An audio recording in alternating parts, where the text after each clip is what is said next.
Bienvenidos en Conexión, el programa de entrevistas, actualidad, política, cultura, contracultura y lo que venga. En esta oportunidad, con ayuda de nuestro invitado, echaremos un vistazo al futuro electoral peruano en un contexto de aguda crisis política. A finales de enero del año pasado, en la columna Notas Marginales, caractericé al gobierno de Dina Boluarte como un fusible político, una pieza desechable al servicio de la extrema derecha. En ese momento consideré que el mandato de Boluarte a lo mucho duraría un par de meses debido a su responsabilidad en el asesinato de medio centenar de civiles entre manifestantes y transeúntes. Bueno, me equivoqué. El despotismo parlamentario impuesto por un pernicioso pacto político no solo sostiene a DIN hasta el día de hoy, sino que desde el Congreso viene deformando la institucionalidad con el claro propósito de preparar el terreno para la instalación de un régimen abiertamente autoritario y corrupto. Si me permiten la comparación, diría que a imagen y semejanza de la dictadura fujimontesinista, un fujimontesinismo 2.0. No obstante, esta línea de impunidad se quebró gracias a una revelación periodística. La revelación periodística corrió a cargo del portal La Encerrona. Así nació el caso Rolex de antaño, o como internacionalmente ya se le conoce, el Rolex Gate. El escándalo de corrupción podría llevar a prisión a los involucrados. Tinercile Boluarte Segarra, presidenta constitucional por accidente, y un caserito en estos asuntos, Wilfredo Corima Núñez, actual gobernador regional de Ayacucho. Consideramos que la gravedad del asunto podría precipitar el adelanto de elecciones generales y por eso invitamos a Carlomagno Salcedo Cuadros, destacado abogado, especialista en temas electorales, entre otros aspectos propios de la gestión pública. Además, Carlomagno también es activo promotor de un proyecto político bastante interesante llamado Ahora Nación. Bienvenido, Carlomagno. ¿Qué tal? Gracias, Yuri, por la invitación y bueno, muy atento a tus preguntas para poder un poco conversar sobre la realidad política de nuestro país. Así es, una realidad bastante preocupante y al mismo tiempo compleja, muy compleja. Carlos Magno, en el pacto autoritario y corrupto que controla el Congreso viene actuando de manera bastante sistemática y agresiva. Ya eliminó las elecciones primarias, abiertas, simultáneas, las PASO, impuso también al caballazo la bicameralidad con una reelección, digamos que con trampa, contraviniendo la opinión de la mayoría de la población, y para eso tuvo que modificar, mm, me parece, medio centenar de artículos de la Constitución. Prácticamente hicieron una constituyente ahí. Y esta semana la Comisión de Constitución aprobó un dictamen para que los jefes de los organismos electorales y el Pleno del Jurado Nacional de Elecciones eh, puedan ser acusados constitucionalmente por el Congreso. Carlos Magno, así, directamente, ¿qué significa esto? ¿Qué pretende la mayoría congresal? Sin anestesia, Carlos Magno. A ver, Yuri, en julio del año pasado, a propósito de algunas decisiones adoptadas tanto en el Parlamento como en el Tribunal Constitucional, que como sabemos está controlado, digamos, es un Tribunal Constitucional a la medida del actual Parlamento, yo afirmé que ya estábamos en una dictadura parlamentaria. Y yo creo que para poder responder a tu pregunta tenemos que ponernos en ese contexto. Estamos en buena cuenta en una suerte de dictadura parlamentaria. Qué es lo que había pasado hacia julio del año pasado? Dos decisiones importantes para mí que fueron como que se cruzó el Rubicón. La primera decisión del Congreso cuando decide inhabilitar a la fiscal suprema Zoraida Ábalos, sin ningún argumento. A partir de ese momento quedó claro que este Parlamento iba a tomar cualquier decisión sin ningún sustento jurídico por la sola fuerza de los votos, ¿no? Entonces, si podían hacer eso con ella era un anuncio. En realidad podían ir contra cualquiera que se le pusiera al frente o que fuera en contra de sus intereses o que necesitasen controlar.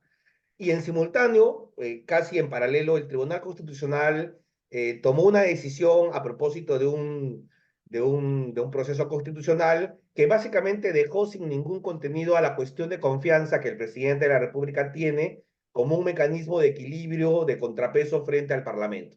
En el Perú la cuestión de confianza presidencial ya no sirve para nada a partir de esa situación. Entonces, eso quebró absolutamente el equilibrio de poderes. Y en ese mismo, yo publiqué un artículo y ahí mismo anunciábamos algo que los analistas ya veíamos, ¿no?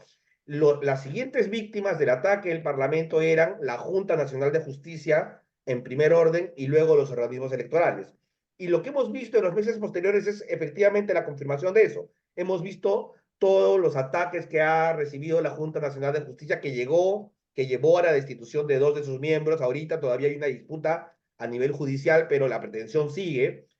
Han recurrido ya en el Congreso al Tribunal Constitucional en la idea de revertir la decisión del Poder Judicial y volver a sacar a Inés Tello y Aldo Vázquez, que son los miembros de la Junta Nacional que han vuelto a sus cargos por un proceso de amparo, una medida cautelar. Y conforme estaba anunciado también, ahora ya la han emprendido contra los organismos electorales. Entonces, básicamente, ¿qué es lo que pretende esta coalición que tiene que constituye esta dictadura parlamentaria? Número uno, armar todo el escenario electoral a su beneficio, ¿no? En primer lugar, algo que no podían hacer antes de la reforma es que ellos iban a poder participar. Obviamente tienen la pretensión de quedarse en el Parlamento. Ahora tenemos una situación que de 130 parlamentarios pasamos a 190 parlamentarios, digamos que la torta parlamentaria se amplía, lo cual por sí mismo no es que esté mal, porque tenemos en el Perú un parlamento muy pequeño, pero obviamente los congresistas no lo hacen pensando en mejorar la calidad de la representación, están haciendo cálculos muy, muy personales. Y son tan desvergonzados que en la reforma establecen una disposición que solamente se aplica a un puñado de congresistas del actual Parlamento, a los que tienen menos de 45 años que podrían postular al Senado, incluso teniendo menos de 45 años, cuando la regla que han establecido es que para ser senador hay que tener 45 años. Entonces se han establecido una excepción. Entonces, por un lado, han torcido las reglas porque ellos quieren mantenerse, ¿no? Y muchos seguramente buscando impunidad, porque quiera que no, el estar en el Parlamento les brinda la inmunidad parlamentaria. Y ya hemos visto cómo este Parlamento, ellos no, el famoso dicho, torongo no come torongo, ¿no? Se salvan entre ellos, ¿no? Se apañan entre ellos y evitan que los sistemas, las instituciones del sistema de justicia, pues puedan cumplir su trabajo de investigación y de juzgamiento, ¿no? Y lo otro, evidentemente, es quieren controlar el juego, o sea, quieren controlar a los árbitros electorales. Es decir, quieren jugar con todas las cartas a su favor, ¿no? Absolutamente con todas las ventajas. Ese es el escenario para el cual están operando todo eso, ¿no? Eso es algo inobjetable, ¿no? En síntesis, Carlomagno, entonces la mayoría congresal, este pacto claramente autoritario, corrupto, viene actuando sin disimulo. Lo que tienen por delante, lo que buscan es impunidad y con un criterio claramente ya electoral. Eh, Pongámonos en el escenario electoral.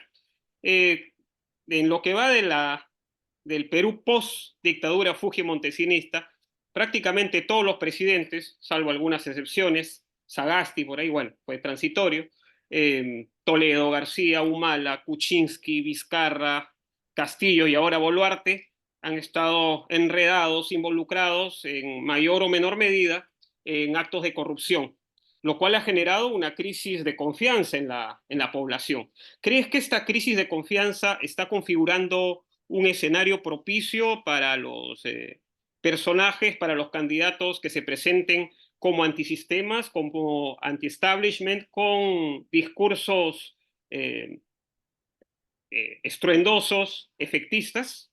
¿Se está creando este escenario? Sí, en realidad en el Perú la posibilidad de que surjan candidatos anti-establishment siempre está en cada elección. De hecho, la elección del propio Pedro Castillo obedece a una situación como esta, ¿no? Y esa situación se va a seguir ocurriendo. Pero, a ver, digamos, algunas ideas. Una primera idea es que la gran tragedia nacional de tener presidentes de la República corruptos es que producen una gran crisis moral. Más allá de la crisis política, es una crisis moral, porque básicamente, si los presidentes de la República, que son algo así como los que encarnan a la nación, ¿no? Son los que digamos, los máximos representantes, ellos son corruptos de manera tan desvergonzada, pues de alguna manera es como que autorizasen al resto de la sociedad a ser igualmente corruptos, ¿no? Es como en una casa, ¿no? Si el papá es un delincuente, probablemente muchos de los hijos decían también ser delincuentes, les va a parecer algo normal. Bueno, si él roba, ¿por qué yo no?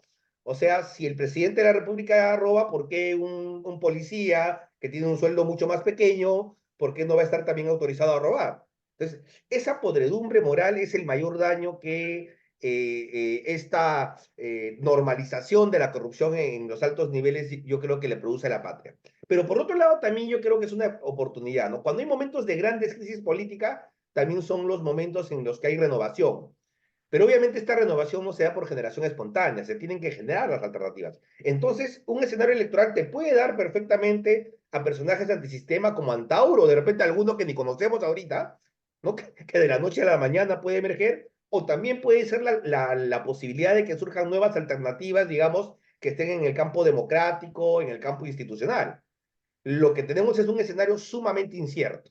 Eso es lo que hay, un escenario absolutamente incierto que literalmente podría pasar cualquier cosa. Claro. ¿Qué más anti-establishment que una candidatura honesta y democrática? Si el establishment que percibe la población es un establishment corrupto, un establishment ya muchos hemos comparado al Congreso con una reunión de la Cosa Nostra, por ejemplo, donde están representadas las diferentes familias acordando y negociando.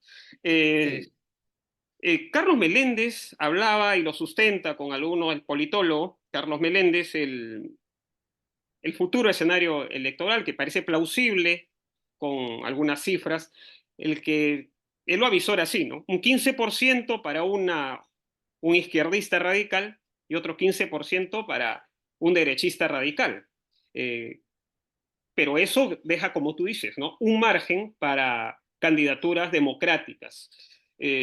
Hablando de candidaturas, también Carlos Meléndez hablaba de los candidatos pequeños, ¿no? Los candidatos enanos. No recuerdo exactamente cómo los denomina. En las elecciones del Bicentenario, bueno, la ciudadanía emocional, económicamente golpeada por la pandemia, vio desfilar delante de sus ojos a una veintena de candidatos, 18 me parece.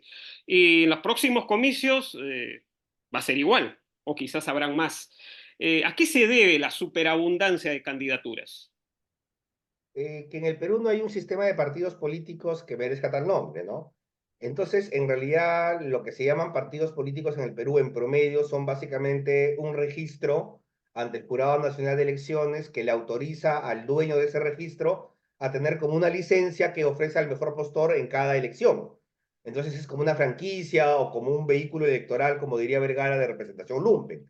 Entonces no son partidos en estricto sentido. En ese contexto, al no haber partidos, digamos, la política en general se ha informalizado. Es como la misma lógica de la cultura combi en el transporte llevada al nivel de la política, ¿no? Entonces ahí es, igual que en el transporte es un sálvese quien pueda, ¿no? El que quiere hacer, pues mete el carro, atropella, etcétera. En la política ocurre algo similar, porque no hay partidos en el sentido de instituciones políticas que cumplan las funciones representativas que se espera que los partidos desempeñen en la sociedad. Yuri, yo sé que tú estás en el Uruguay.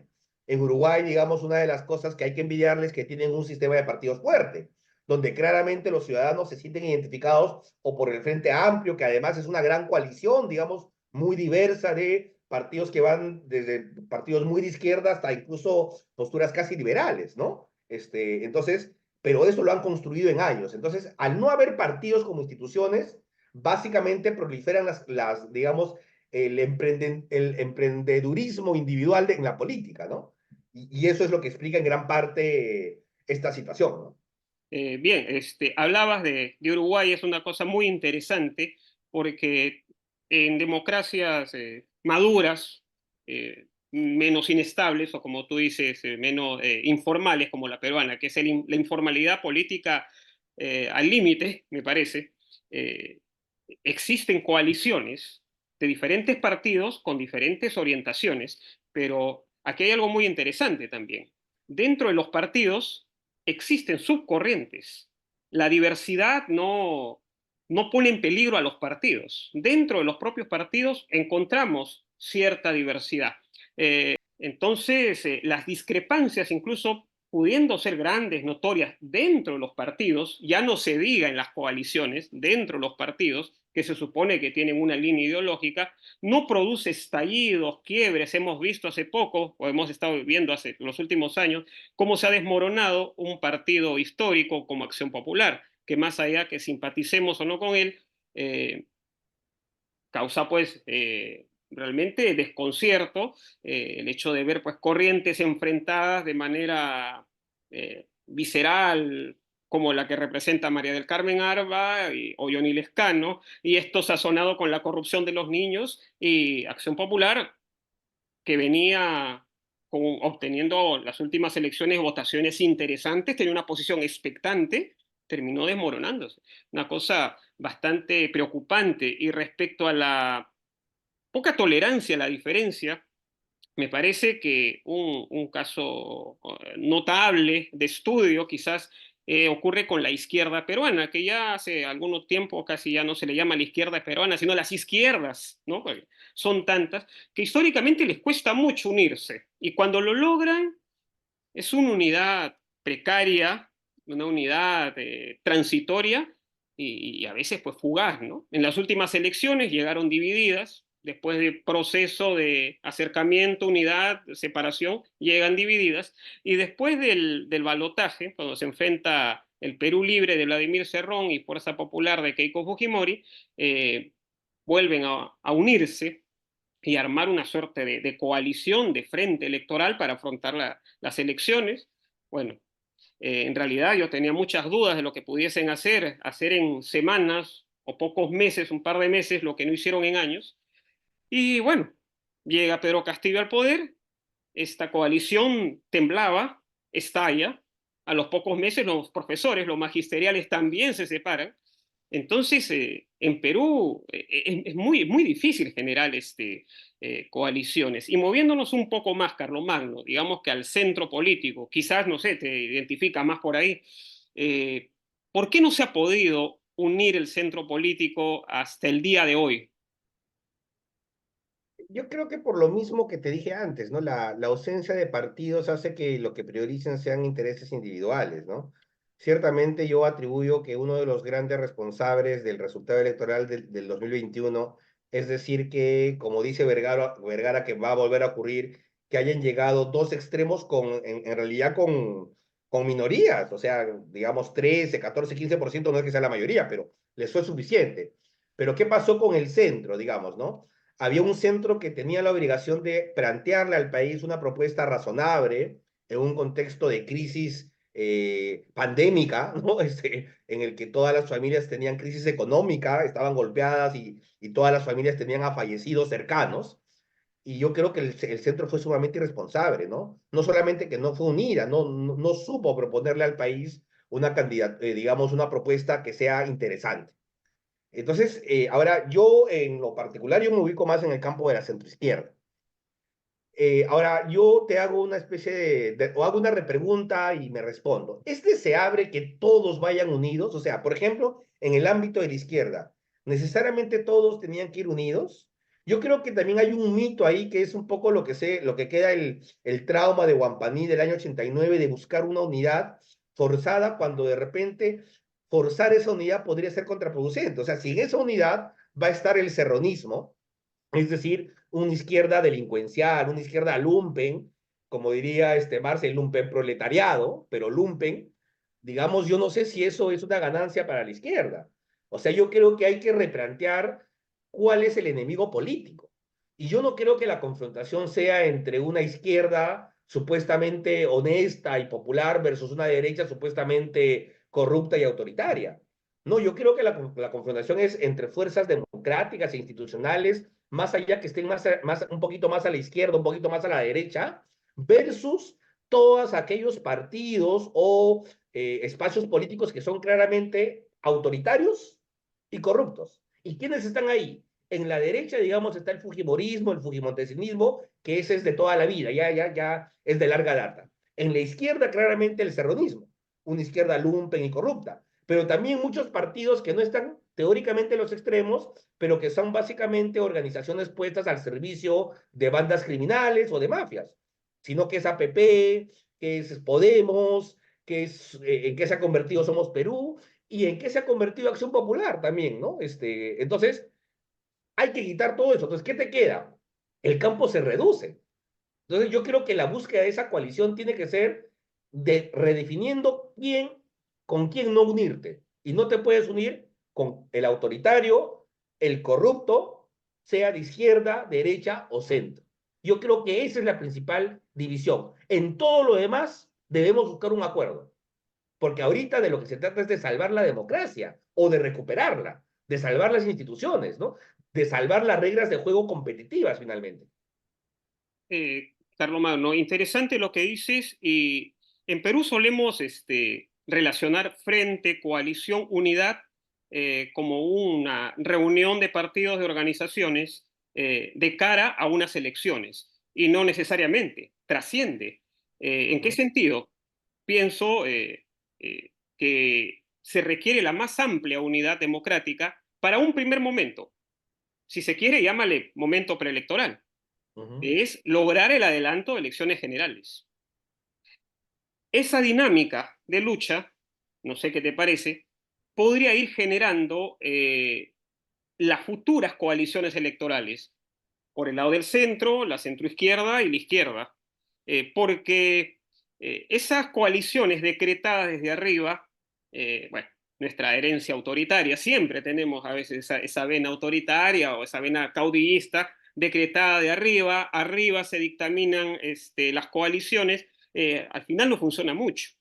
Hablábamos del ejemplo uruguayo, el ejemplo uruguayo hablamos de frentes que tienen décadas de existencia, partidos que vienen desde finales del siglo XIX. Entonces, en Perú no tenemos eso, están recién partidos embrionarios, creando su tradición, su identificación. Entonces tienen que conocerse. Y se conoce alguien en la lucha, y la lucha que está planteada es por el adelanto de elecciones generales. Y más aún con el escenario que nos presenta el último escándalo político del Rolex Gate.